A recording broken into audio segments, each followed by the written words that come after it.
People get ready, there's a train coming. Don't need no baggage, you just get on board. All you need is faith to hear the diesels humming. You don't need no ticket, you just thank the Lord.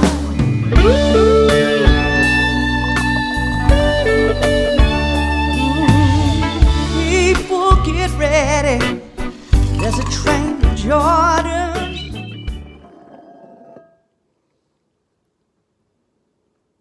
Tequila Tuesdays.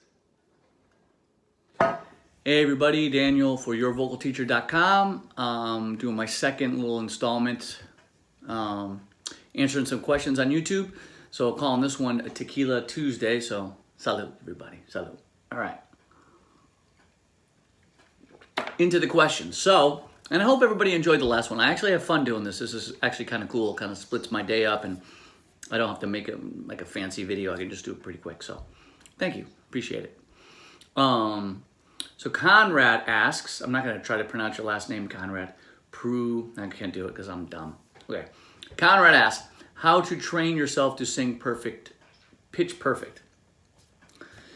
I don't know. That question, there's many programs out there for training your ear that might help. I think scales helps a lot, just sitting there following simple scales and listening back and holding the last note maybe of the scale and making sure you're in tune, and on the way down making sure you're in tune. Those train your ears well. There's programs online to train your ears, and just practice. I mean, I don't think anyone's pitch perfect.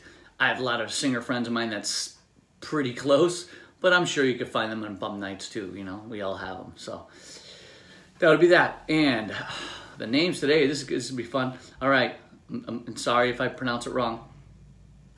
Sai, S-A-I, Krishna, asks, loss of low notes after singing high notes, probably due to tension or bad resonance balancing. Actually, it's a funny you asked that. One of the Real Singers on Singing podcast that I did, the interview with Andrew Owens.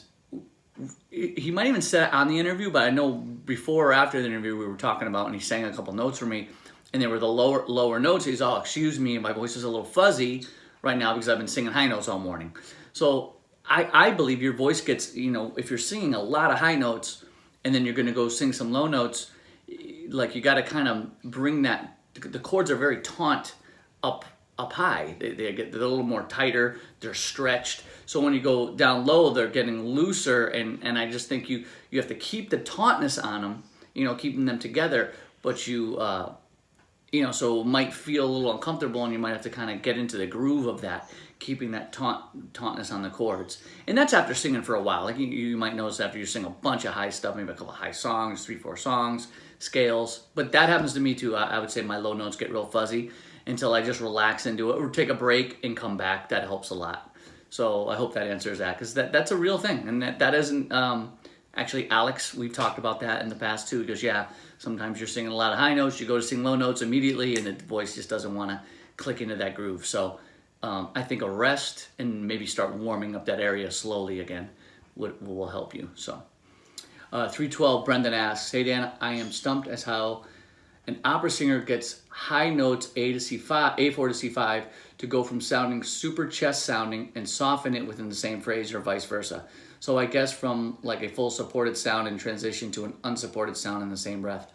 Yeah, I mean, that's practice. I mean, for me, taking a note like a B flat, like right in the middle there, if I'm taking it loud, I believe your head voice has to be strong enough to be able to hold back the air properly. The chords have to be taut enough. Everything's got to be in the right position, and that takes a little time to get used to. If you have a breathy falsetto and things like that, or head voice, you might have a problem. So just keep working that. Keep working exercises to keep the even if they're low, to keep the chords sounding nice and together.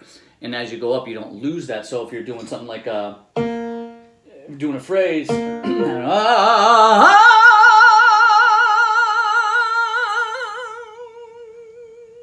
I wasn't able to do that for a very, very long time. And then all of a sudden I was like, oh, I could do it. Some schools call that messa de voce, going from soft to loud to soft. But yeah, it just takes practice, and it's just a matter of the chords, because what I believe is like they're thinner when you're doing a falsettier kind of sound. Or so you said, going from the super chest sound to soften it. So going from a loud sound, I think the chords, like these are 2 chords and they're flapping, I think they're thicker when they're loud. They're thicker and they're holding back the air really well. And then as you try to quiet them, you keep them in the same position. Messa de voce means to place the voice, so to place or whatever. So what you want to do is you want to just keep in the same place and just kind of thin them out. But and that's to do with the balance of the support of your support, and the chords, are they strong enough to do that when they're thin like that? So if you got like a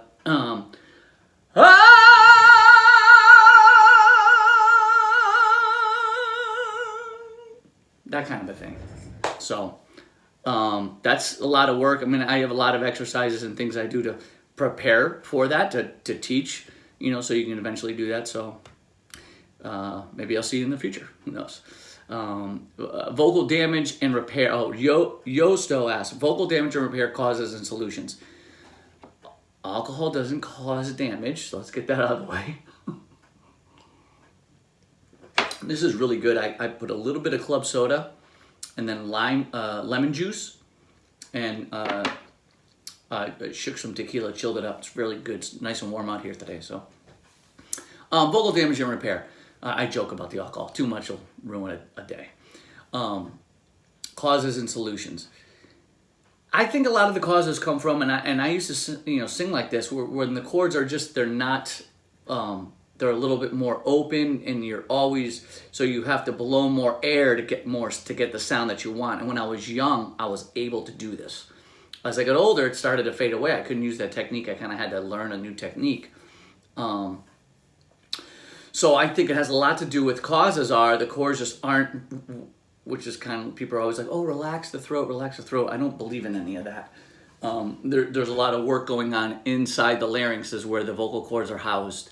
So if you're reaching like this all the time and the jaw's tight and everything's then you're probably going to end up with some problems. Again, nodules, are a lot harder to get than you think. Nodules are anyway. Women tend to get, I think, a little bit more than men do. I don't know why that is, but I just read that somewhere. So if I'm wrong, I'm wrong. It's bro science. But I do remember reading that women have a tendency to get that more than men. But yeah, I believe if you get the muscles working correctly in the larynx with the air, so basically it's your support system and your vibrator working in conjunction, you won't get a lot of damage. However, if you're working a lot, if you're singing 5 nights a week and then you're on a bus and then you're doing a radio interview and you're singing on the radio and you got to go to the gig, and your voice is going to get tired. It's like any other muscle. And when it gets a little puffy, tired, a little not a really good seal on the vocal cords when they come together, maybe that's the time. Just take a break. Take a break. Just, people say, oh, drink this, eat this. Nothing's going to help it. There's no magic. Magic pill will be like a steroid pill. I don't recommend it, but I've done it. I've been in situations when I've had to get through a gig, and I did it smart, the way the doctor told me to do it. So go to first and foremost, go to a doctor, a laryngologist, have him scope your cords, make sure there's nothing crazy wrong, and then just rest. Rest is the best thing for it.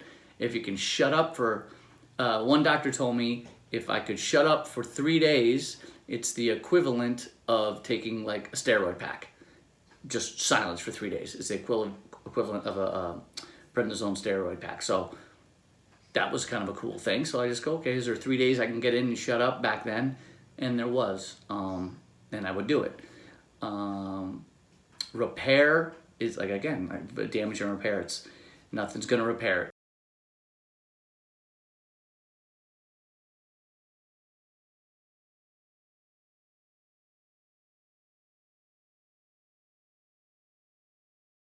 Drink water, stay hydrated, rest it. That's pretty much all you can do. There's some schools of thought saying, oh, you should do, sound through a straw, blowing through a straw, or do semi-included exercises and things like that. I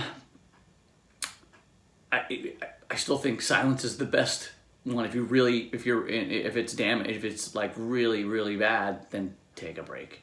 If it's just like damage for maybe the technique's a little off, something like that, then, you know, you can exercise your way into a better voice. I've done that before. That's helped.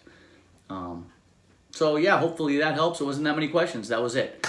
So enjoy your Tuesday.